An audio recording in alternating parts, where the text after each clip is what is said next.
How's it going? I am using a string. So I'm going to take this chance to shoot a video on how to change strings. Stick around, take a look.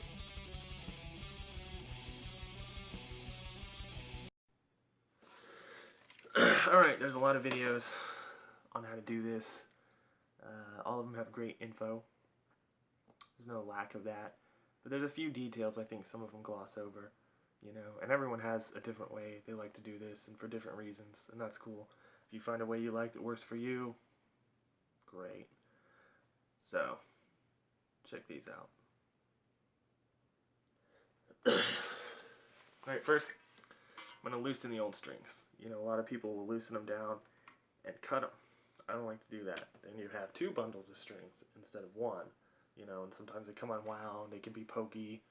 If you have people who don't know what they are around, they could get poked with them and whatever. Or little kids like to get them. So that's another reason I don't like to do that. Also, I like to keep the old ones as spares in case I break a string and I don't have a new set. I can just throw an old one on there until I go get a new set. It's not ideal, but it's better than nothing. I've had sets of completely mixed gauges before because I broke strings and I wasn't going to go get any for a while. So I had like two B strings, one of them tuned to E. I've used an A string for a low E before. All kinds of stuff. Some things you're going to need. New pack of strings. I like the Darios because they come in a plastic bag inside. They're sealed, so if I buy a new set, I can leave it sitting for a few weeks or a month until I get ready to change strings, and they're not corroded from contact with the air, which is cool. Also, they don't have all those little paper envelopes that all the other strings come in. I don't want 6 paper envelopes laying around when I'm done with this, just one thing of cardboard. And I think the Dario has a thing where you can send your old strings in and recycle them, which is cool. These are helpful. Not necessary, but they're helpful. Also, obviously, you need a tuner. I use one of these. It's pretty cool. Useful.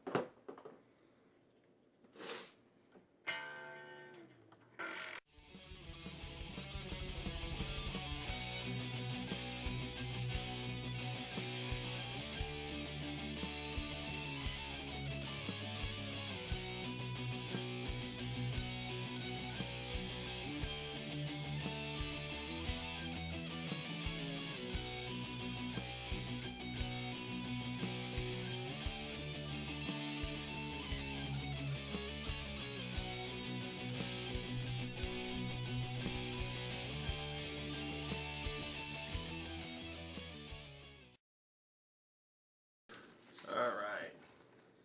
Now while your strings are off, sometimes you might want to take that chance to clean up your guitar a little bit, clean off your fretboard, kind of oil it up really good. You don't want that wood to get too dry because wood is porous, it expands and contracts based on moisture content and all that. If it gets super dry, you could get some loose fret wire, and that's not cool. A lot of people use lemon oil. That seems to work pretty good. I would tend to avoid like food or any kind of oils like that. I've heard that they can turn rancid. I've never used them, so I don't know. I use machine oil. It's kind of petroleum based. It's not super soluble when it comes to like sweat and humidity and stuff. And it works pretty good. I'll use an old toothbrush to kind of clean this up a little bit. They make a lot of products to do that. A lot of people use 4/0 steel wool.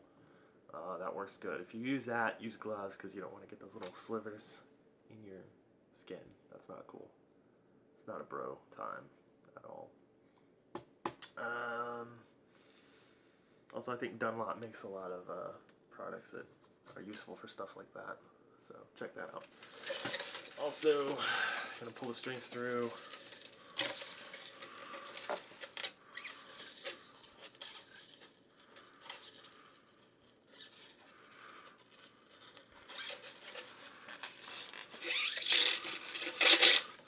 sometimes when you pull them through, if it's a string through, depending on what kind of piece you have right there, you know, the ends could scratch the body or whatever. Luckily, I had the foresight to put a rusty saw blade on mine, so I don't have to worry about that. Take your old strings.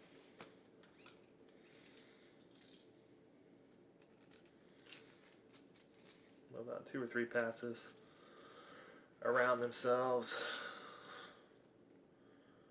If I can manage it. Boom. Done. Do whatever you're going to do with those. You know, keep them, put them up, throw them away, send them in for recycling. Whatever. Alright, let's put the new ones in.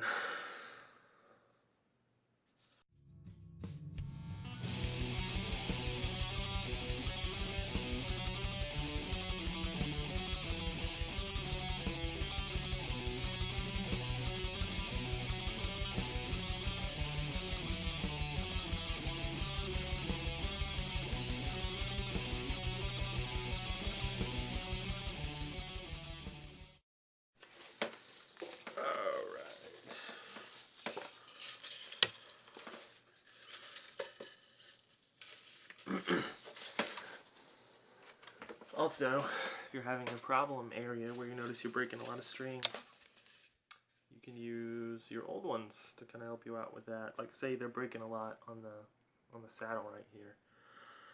I'll take an old one and I'll just kind of work it back and forth, you know, and put different angles on it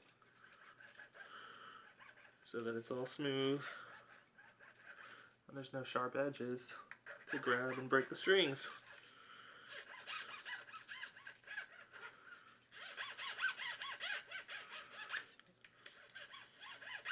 I'll generally use a thinner one for that. You don't want to use like your low string to do your high saddles, because if you have too much room in there, then the string will move around, and that's not good. You don't want that. Alright, a lot of people will just pull a string through and then start turning it. I don't like to do that. I like to give the string a little more real estate on the post, so in case it slips, I mean, they're gonna slip, you know, you're gonna tune differently sometimes, so you definitely want to give the string enough material up there to grab on. So I like to do 1 wrap.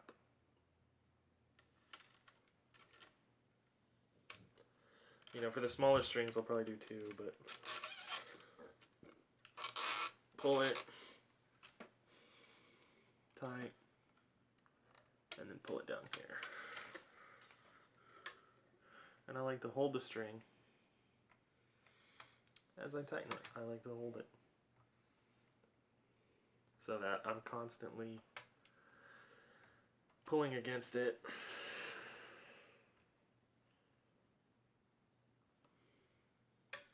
You want to let it down easy.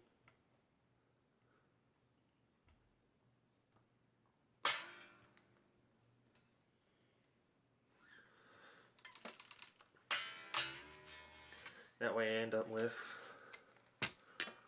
a couple of wraps on here. I don't know how well you can see that.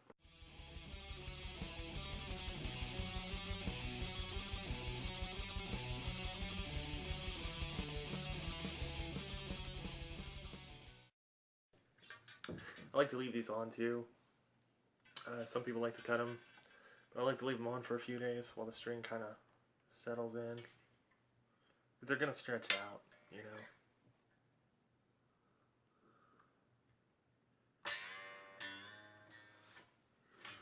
You know, and some people like to go over and under where the string's coming through so it kind of grips it.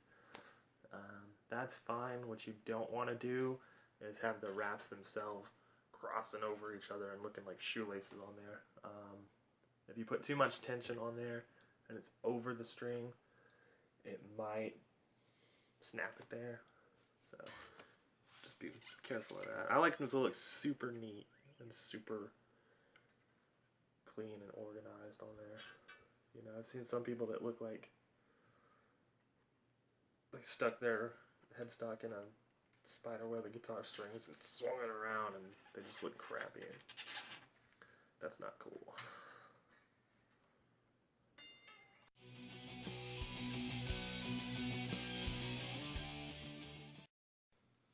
And with a headstock like this, you know, a lot of people will do the strings in order. I don't like to do that. I don't want strings going over from here down while I'm working on this one, so I'll do them like that.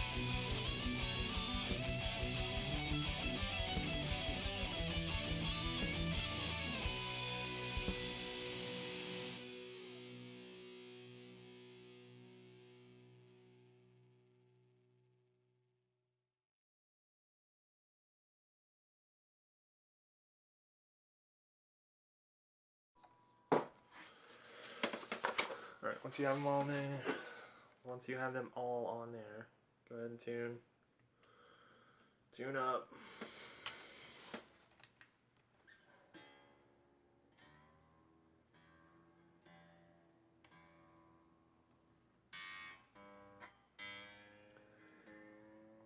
Doesn't have to be perfect.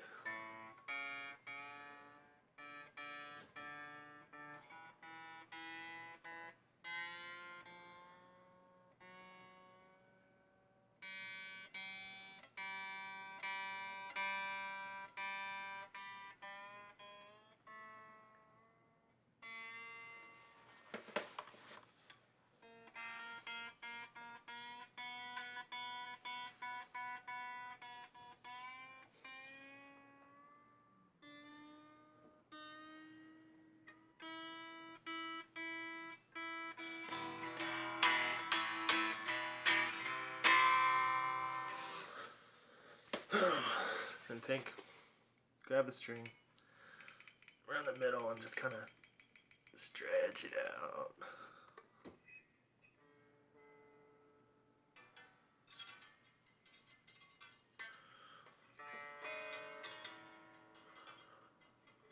Try to go about the width of the board here.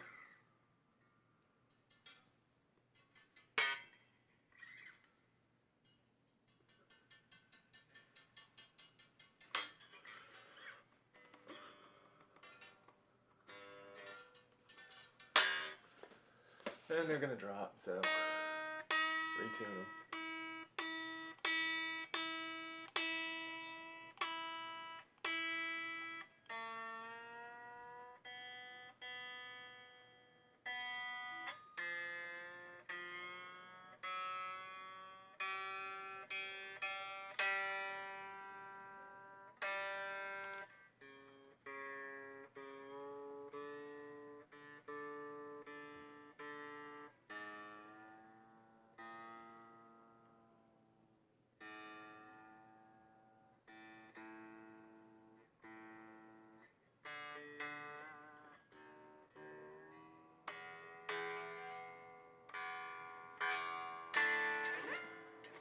You want to tune up to pitch. You want to try not to overshoot it and drop them down. If you overshoot it and drop them down past where you're trying to tune it and then tune it back up to that pitch, it helps to not have slack in the strings. But do that a couple of times. Stretch them out, tune it up, stretch them out, tune it up, and then play through it. You know, they're gonna settle. They're gonna stretch after a few hours or a day. Sometimes even 2 days, depending on how you play and how often you play. They'll be stable after that. So that's it. Hope you learned something.